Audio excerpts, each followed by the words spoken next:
acara podcast Sobat PAUD nih kali ini. Nah, kali ini juga kita kedatangan narasumber yang tentunya hebat banget nih dan keren banget pastinya, yaitu ada Arum Dapta Gita Savitri. Halo semuanya Sobat PAUD. Nah, teman-teman semuanya nih ya, Sobat PAUD, tahu nggak sih kita kali ini nih di podcast kali ini kita akan membahas tentang apa nih? Pastinya pada penasaran Iya, sih mungkin bener banget nih teman-teman pasti pada penasaran kan kita akan membahas apa nih kali ini.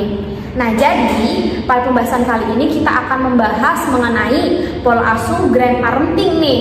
Ya mungkin teman-teman pernah dengar gak nih apa sih grandparenting itu gitu ya? Nah, mungkin tanpa lama-lama kita langsung bahas aja nih sama Gita yang akan menjadi narasumber kita kali ini. Nah, menurut Gita apa sih sebenarnya pola asuh grandparenting itu, Gin? Jadi pola asuh grandparenting ini tuh pola asuh yang melibatkan atau yang dilakukan oleh kakek nenek dikarenakan faktor-faktor tertentu ya. Tapi pola asuh grandparenting ini tuh sering juga diartikan sebagai kesempatan kedua untuk kakek dan nenek ini menjadi orang tua kembali. Makanya tidak jarang kakek dan nenek ini beralasan untuk terlibat dalam pengasuhan cucunya ini karena mereka merasa melakukan kesalahan dan ketidakmampuannya dalam mengasuh anaknya terdahulu gitu. Wah, pasti menarik banget kan ya teman-teman, kita pembahasan kali ini nih mengenai grandparenting gitu ya, yang dilakukan oleh kakek nenek gitu ya. Berarti kan grandparenting ini merupakan pola asuh yang dilakukan oleh kakek nenek nih, yang mungkin tidak jarang juga teman-teman mungkin ada yang pernah mendengar atau merasakan nih yang namanya pola asuh grandparenting nih. Nah, pola asuh grandparenting ini sebenarnya difaktori oleh apa sih gitu di Indonesia ini?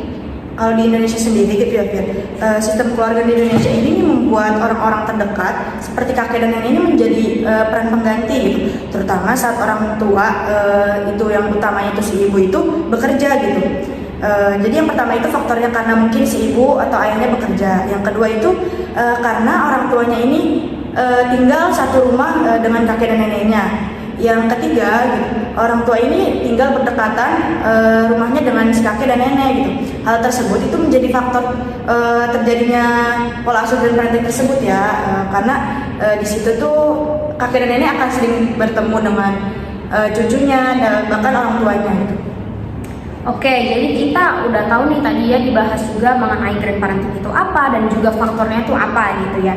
Nah, Sobat PAUD ini pasti masih penasaran kan ya dengan pola asuh grandparenting ini gitu ya. Mungkin sebenarnya mungkin kan namanya pola asuh itu mempunyai dampak gitu ya di dalam kehidupan gitu ya. Ada dampak negatif dan juga positifnya gitu ya, teman-teman juga mungkin tahu gitu ya Sobat PAUD. Nah, sebenarnya di dalam pola asuh grandparenting ini lebih banyak berdampak negatif atau positifnya sih gitu Gin bagi anak-anak gitu? Sebenarnya nih ya Sobat PAUD gitu, grandparenting tersebut tuh tidak selalu atau tidak melulu berdampak negatif gitu, terutama pada anak gitu. Tapi gitu memang ada beberapa efek, contohnya anak itu sulit dekat secara emosional dengan orang tua. Yang kedua, anak sulit mengatur emosinya dan lebih banyak menutup perasaannya. Yang ketiga, anak sulit mengontrol emosi sehingga dapat dilampiaskan dalam perilaku yang agresif, bahkan justru pasif gitu. Sederet dampak negatif yang tadi sudah dipaparkan gitu. Itu tuh memang berisiko negatif untuk anak gitu, bahkan untuk kakek dan nenek atau orang tuanya gitu. Namun lain halnya jika orang tua serta kakek dan nenek ini dapat berkomunikasi dengan baik gitu. Jika orang tua atau kakek dan nenek ini bisa menerapkan pengasuhan yang tepat serta konsisten dalam menerapkan pengasuhan tersebut, perkembangan anak justru menjadi positif. Hasilnya terlebih saat kakek dan nenek ini membangun kedekatan emosional, membangun keterbukaan dan peka terhadap suatu kondisi atau keadaan. Oleh karena itu, orang tua dan kakek itu perlu membangun komunikasi yang konsisten ya, Fir. Jadi memang intinya itu komunikasi gitu antara orang tua dan kakek dan nenek. Oke, jadi memang komunikasi itu dalam pengasuhan itu memang sangat penting banget nih ya Sobat PAUD ya. Nah, jadi grandparenting juga tidak melulu nih teman-teman berdampak negatif gitu bagi ke anak gitu ya. Nah, oke, mungkin juga banyak orang tua yang khawatir gitu tentang permasalahan pola asuh ini terhadap kan karena orang tua tidak bisa mengasuh secara langsung gitu ya, sedangkan anak juga harus perlu gitu namanya pengasuhan gitu. Nah, sebenarnya menurut kita sendiri punya tips nggak sih gitu untuk meminimalisir gitu kekhawatiran orang tua tersebut gitu, karena mereka tidak bisa langsung mengasuh anaknya gitu, sehingga mereka membutuhkan orang lain atau anak itu diasuh oleh kakek neneknya gitu. Nah, pastinya ada nih Fir, beberapa tips dari aku sendiri gitu. Yang pertama itu ya orang tua bisa menyampaikan nilai-nilai dan batasan gitu, kepada kakek dan nenek. Contohnya orang tua bisa menyampaikan peraturan atau aturan yang harus diikuti kakek nenek ketika mengasuh sang anak gitu.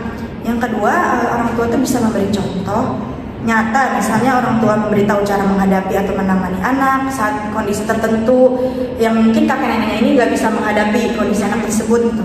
Yang ketiga, kita tuh sebagai orang tua nggak boleh takut untuk berbicara terbuka kepada kakek nenek gitu. Kita harus berbicara jujur, hindari menuduh gitu, gitu. Karena itu akan menyebabkan kesalahpahaman di antara kakek dan nenek gitu. Yang keempat itu terlibat secara aktif. Terlibat secara aktif ini tuh maksudnya orang tua bisa meminta laporan kegiatan anaknya atau meminta kakek dan nenek ini membagikan informasi kegiatan anaknya tersebut gitu. Yang kelima, kita nggak boleh menunda. Jika terjadi masalah ini, orang tua tuh harus cepat gitu memberitahukan kepada kakek dan nenek agar tidak terlalu panjang masalahnya dan bisa mencari solusinya itu bersama-sama gitu, Fir. Oh begitu, jadinya kayak sudah dijelaskan banyak nih ya teman-teman, sobat PAUD semuanya, kita sudah mendengarkan gitu ya pemaparan dari Ginta ya. Dan nggak nyangka juga ternyata udah di akhir nih teman-teman ya, kita juga sudah banyak membahas gitu ya.